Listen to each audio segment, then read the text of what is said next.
वधरं मधुरं वदनं मधुरं नयनं मधुरं हसितं मधुरं वधरं मधुरं वदनं मधुरं नयनं मधुरं हसितं मधुरं हृदयं मधुरं गमनं मधुरं मधुराधिपते रखिलं मधुरं मधुराधिपते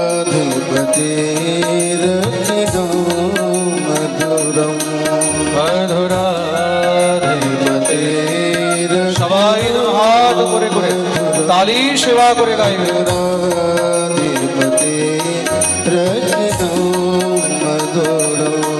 वचनं मधुरं चरितं मधुरं वसनं मधुरं फलितं मधुरं वचनं मधुरं चरितं मधुरं वसनं मधुरं फलितं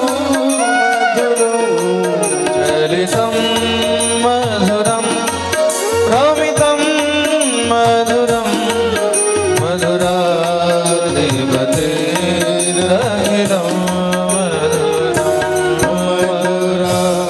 मधुराधिपते रखिलं मधुरं मधुराधिपते रखिलं मधुरं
बोलिए राधा रमण लाल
Krishna, Hare Hare, Hare Rama, Rama Rama, Hare Hare, Hare Krishna,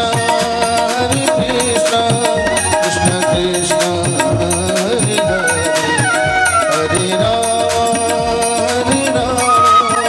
Rama Rama, Hare Hare, Hare Krishna, Krishna Krishna, Hare Hare, Hare Rama, Rama Rama, Hare Hare, Hare Krishna, Krishna Krishna, Hare Hare, Hare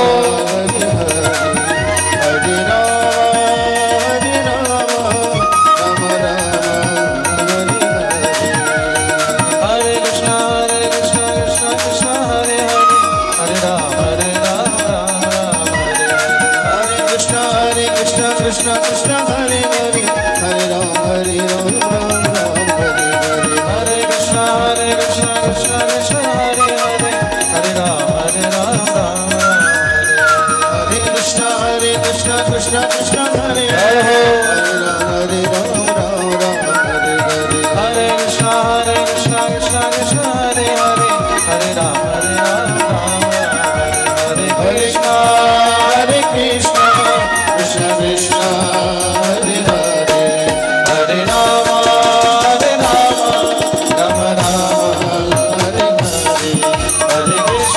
Hare Krishna, Krishna Krishna, Hare Hare, Hare Rama,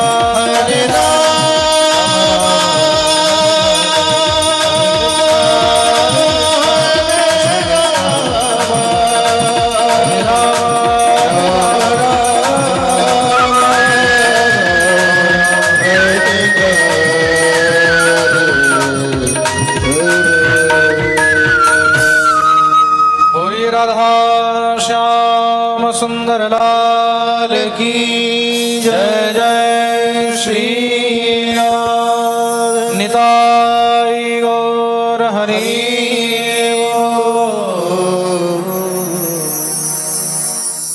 এই দিব্য শ্রীমদ্ ভাগবত সপ্তাহ জ্ঞানযজ্ঞ মহোৎসবের আজ ষষ্ঠম দিবসের কথায় আমরা সবাই প্রবেশ করছি।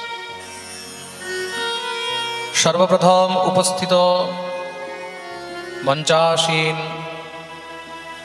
সমস্ত সাধু গুরু বৈষ্ণবদের শ্রীচরণে আমার কোটি কোটি বন্দন, কোটি কোটি প্রণাম। তন্মধ্যে আমাদের শ্রীধাম বৃন্দাবনে রাধা গিরিধারী লালের নিত্য সেবক পরম পূজ্য মহন্ত শ্রী রমণ বিহারী দাসজি মহারাজের শ্রীচরণে আমার কোটি কোটি বন্দন। উপস্থিত সমস্ত ভক্তদের সমগ্র মাতৃগণের শ্রীচরণে আমার কোটি কোটি বন্দন। বিগত 5 দিন যাবৎ আমরা ভগবানের দিব্য আনন্দময় অমৃতময় কথার বর্ণন শ্রবণ করে চলেছি। যেই শৃঙ্খলায় কালকে আমরা ভগবানের অত্যন্ত আনন্দময়ী বাল্য লীলার বর্ণন শ্রবণ করলাম। ভগবানের দিব্য মহারাজ জন্মোৎসব হইতে কালকে গিরিরাজ গোবর্ধন লীলা পর্যন্ত আমরা কথা বর্ণন শ্রবণ করেছি।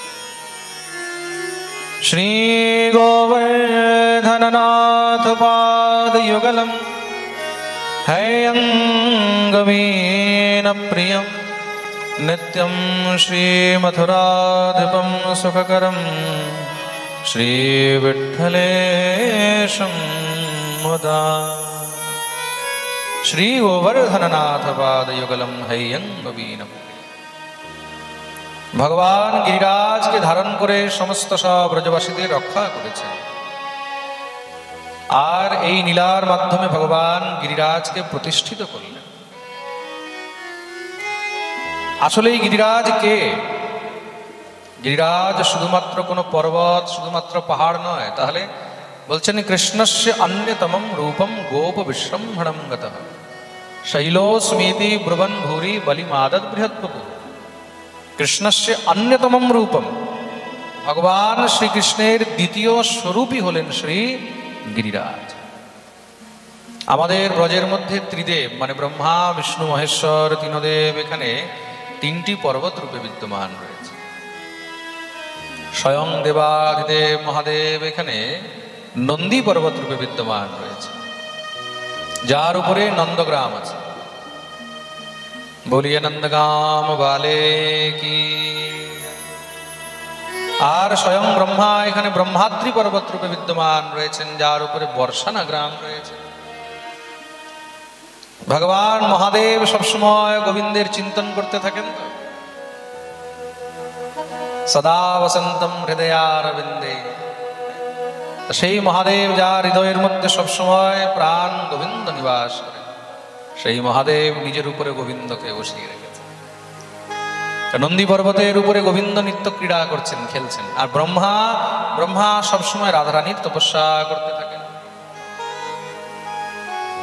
ব্রহ্মবৈবর্ত পুরাণে বর্ণন রয়েছে, ব্রহ্মা রাধারানীর দর্শন পাওয়ার জন্য ৬০ বর্ষ সহস্রাণী ৬০,০০০ বছর তপস্যা করেছে।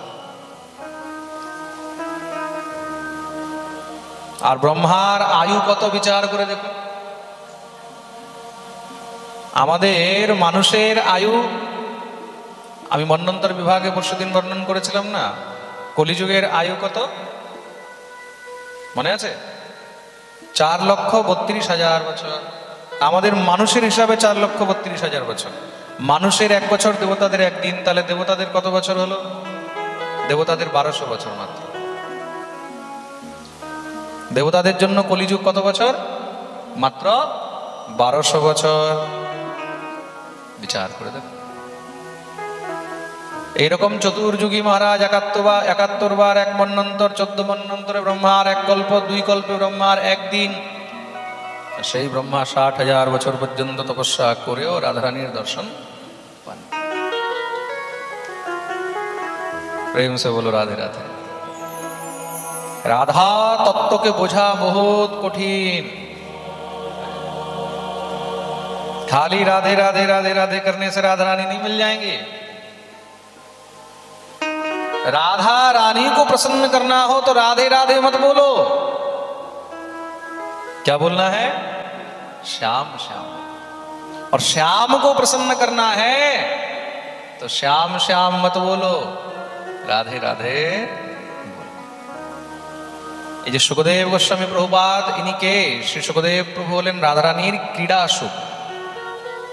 এই সুখদেব রাধারানীর পোষা টিয়া পাখি ছিলেন, পোষা সুখপক্ষী। ক্রীড়া সুখ শ্রী বৃষভানুজায়া পবিত্র চঞ্চু প্রিয় চুম্বনে। ক্রীড়া সুখ শ্রী বৃষভানুজায়া। এই সুখদেব গোস্বামী হলেন, খুব মন দিয়ে শুনবেন কিন্তু, সুখদেব গোস্বামীকে রাধারানীর ক্রীড়া সুখ, তার সঙ্গে রাধারানী খেলতেন। আর সুখদেব সবসময় কি বলতো? রাধারানীর নাম নিত, রাধে রাধে রাধে রাধে। তো রাধারানী বলতেন, সুখ রাধে তিমাবদ, রাধে তিমাবদ, কৃষ্ণেতি বদ, কৃষ্ণেতি বদ। রাধা রাধা বলো না, কৃষ্ণ কৃষ্ণ বলো। কেন? কৃষ্ণ নাম আমায় অত্যন্ত প্রিয়। আর যখনই সুখদেব কৃষ্ণ কৃষ্ণ বলতো, কৃষ্ণ কৃষ্ণ কৃষ্ণ, সঙ্গে সঙ্গে রাধারানী সুখদেবকে ধরে তার ঠোঁটগুলোকে চুম্বন করতেন। পবিত্র চঞ্চু প্রিয় চুম্বনেন। সুখদেব গোস্বামী সেই চঞ্চুগুলো, চঞ্চু মানে চোঁচ, চোঁচ, ঠোঁটগুলোকে রাধারানী এভাবে ধরে, যেরকম আমরা অনেক সময় আদর করি না, হ্যাঁ, মানুষের কোয়ালিটি হয়, কেউ শুকপক্ষীকে আদর করে, কেউ কুকুরকে আদর করে, চুমা খায়। যাকে যেটা ভালো, যার যেরকম কোয়ালিটি, সে সেরকম মানুষকে চুমা খায়। প্রেম সে বলো রাধে রাধে। আমি একবার দেখছি একজনকে কুকুরের একদম মুখের মধ্যে চুমা খাচ্ছে। বিচার করে দেখো। প্রেম সে বলো রাধে রাধে। শ্রী সুখদেব প্রভু সাধারণ নয়, তার চঞ্চুগুলোকে পর্যন্ত শ্রী রাধারানী চুম্বন করেন, আদর করে ধরলেন। আহা, কৃষ্ণ নাম বলছে, সঙ্গে সঙ্গে ধরে পবিত্র চঞ্চু প্রিয় চুম্বনেন। সেই সুখদেব প্রভু অনেক সময় কি হয়, উড়ে যখন গোবিন্দের কাছে চলে যায়, ঠাকুরের কাছে যেতেই সঙ্গে সঙ্গে ঠাকুর যখন তাকে কাছে নিয়ে ধরে, তখন গোবিন্দের কাছে গিয়ে বলে কৃষ্ণ কৃষ্ণ কৃষ্ণ কৃষ্ণ। ভগবান বলছেন, সুখ কৃষ্ণেতি মা বদ, কৃষ্ণেতি মা বদ। রাধেতি বদ রাধেতি বদ, কৃষ্ণ বলো না, কৃষ্ণ বলো না, কেন? রাধা বলো। কেন? রাধারানীর নাম আমাকে অত্যন্ত প্রিয়। সুখদেব সেখানে রাধা রাধা রাধা রাধা বলেন। যখনই রাধা রাধা বলেন, গোবিন্দ সঙ্গে সঙ্গে ধরে তার চঞ্চগুলোকে আবার চুম্বন করে, আবার উড়ে রাধারানীর কাছে আসে। রাধারানীর কাছে এসে ওই যে রাধা রাধার অভ্যাস হয়ে গেছে, এখানে রাধা রাধা বলে, রাধারানী আবার বলে সুখ রাধেতি মা বদ কৃষ্ণেতি বদ। এই হলেন সেই সুখদেব প্রভু। বলিয়ে সুখদেব ভগবান কি। ব্রহ্মা শ্রী রাধারানীর কৃপা পেতে চেয়েছিলেন, তখন রাধারানী বললেন, যাও, আমি তোমার উপরে ক্রীড়া করব, তুমি পর্বত রূপে বিদ্যমান হবে। সেই ব্রহ্মা এখানে পর্বত রূপে বিদ্যমান হয়েছেন, আর রাধারানী ব্রহ্মার উপরে নিত্য নিজের চলন রেখে খেলেছেন। ব্রহ্মাকে রাধারানী কৃপা করলেন। কোন সময় ভগবান কাকে কিভাবে কৃপা করবে আপনারা বুঝতেও পারবেন। প্রেম সে বলো রাধে রাধে। বিশ্বের মধ্যে আজ পর্যন্ত অনেক বিগ্রহ নির্মাণ হয়েছে, মূর্তি নির্মাণ হয়েছে। প্রথমবার বিশ্ব ইতিহাসে শালগ্রাম শিলা থেকে বিগ্রহ নির্মাণ হবে। বিচার করে দেখুন, রাজা যদি ধর্মাত্মা হয়, রাজা যদি পুণ্যাত্মা হয়, রাজা যদি ভগবত ভক্ত হয়, রাজার মধ্যে যদি ঈশ্বরীয় অংশ থাকে, রাজা যদি সৎ হয়, সেই রাজা যে কি কল্পনা করতে পারে সেটা আমরাও কল্পনা করতে পারবো না। কখনো কেউ ভেবেছিল শালগ্রাম শিলা দিয়ে রাম সীতার মূর্তি তৈরি হবে? বিচার করে দেখুন, সৃষ্টি থেকে আজ পর্যন্ত কোনোদিন মহারাজ কেউ এটা ভাবতেও পারেনি। বড় বড় ঋষি মুনি থেকে নিয়ে বড় বড় রাজা মহারাজা পর্যন্ত যারা বিচার করতে পারেনি, এক ধর্মাত্মা রাজা এই ভারতের মধ্যে হয়েছে, যে আজকে রাম মন্দির তৈরি করে সেই রাম মন্দিরে রাম সীতার বিগ্রহ সাধারণ শিলা দিয়ে তৈরি হচ্ছে না।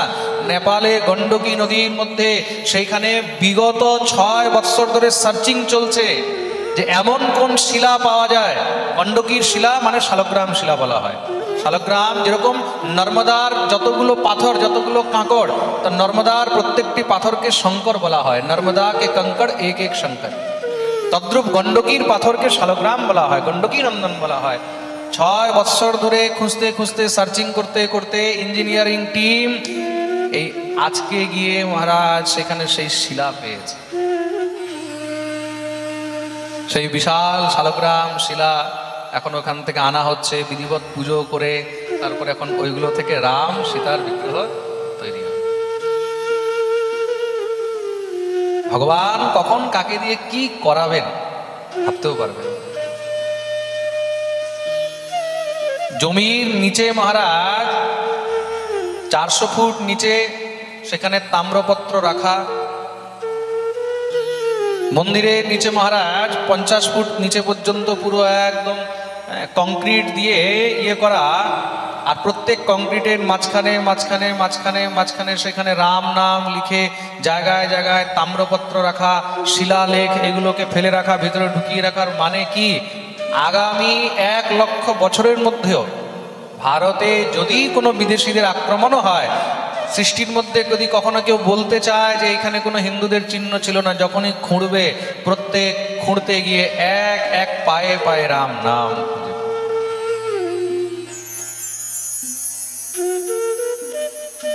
কল্পনা। প্রেম সে বলো রাধে রাধে। আমি কখনো কখনো ভাবি যে আমাদের পূর্ববর্তী রাজাগণ যখন মন্দির নির্মাণ করেছেন, সেই মন্দিরের স্তম্ভের মধ্যে, মন্দিরের নিচে ভিটের মধ্যে, অন্যত্র জায়গায় জায়গায় মহারাজ স্বস্তিক ওম চিহ্ন, দেবদেবীদের চিহ্ন কেন তারা তৈরি করে গেছেন? কেন? তারাও নিশ্চয়ই জানতেন কোনো সময় যদি কোনো বিদেশি আক্রান্তকারীরা এগুলোকে ভগ্ন করে, এই ভগ্ন অবশেষগুলো দেখলেও বোঝা যাবে যে এখানে আমাদের ঐতিহ্য ছিল। কখনো বিচার করেছেন যখন আমাদের গৃহ তৈরি হয়, ঘর তৈরি হয়, ঘর তৈরি হওয়ার আগে সেখানে বাস্তু পুজো হয়। বাস্তু পুজো হয় তো বাস্তু পুজোর মধ্যে কি হয়, সেই বাস্তু পুজোর মধ্যে যখন সেখানে ভূমির মধ্যে বাস্তু পূজন করা হয়, সেখানে বাস্তুদেবের মূর্তি, বাস্তুদেবের মূর্তি সেখানে মাটির নিচে চাপা দেওয়া হয়, নাগ নাগিনের জোড়া চাপা দেওয়া হয়, কচ্ছপ চাপা দেওয়া হয়, চাঁদির কচ্ছপ বানিয়ে। তার মানে কি, কদাচিৎ কোনো সময় যদি কেউ ওই মাটি খুঁড়েও দেখে, তো সেটার মধ্যে এটাই পাবে যে এখানে কোনো হিন্দুর বাড়ি ছিল। প্রেম সে বলো রাধে রাধে। আর এই কারণই আছে যার জন্য বিশ্বের বড় বড় প্রাচীন ইতিহাস, প্রাচীন ধর্ম সব মিটে গেছে। হড়প্পা সভ্যতা থেকে নিয়ে মেসোপটামিয়ার সভ্যতা থেকে নিয়ে यूनानी সভ্যতা থেকে নিয়ে সব মিটে গেছে। यूनान मिस्र रोमा मिट गए जहां से कुछ बात है कि हस्ती मिटती नहीं हमारी। সব মিটে গেছে, কিন্তু প্রাচীন যত ধর্ম ছিল তার মধ্যে একমাত্র সনাতন ধর্ম আজ পর্যন্ত তেমনই টিকে আছে। প্রেম সে বলো রাধে রাধে।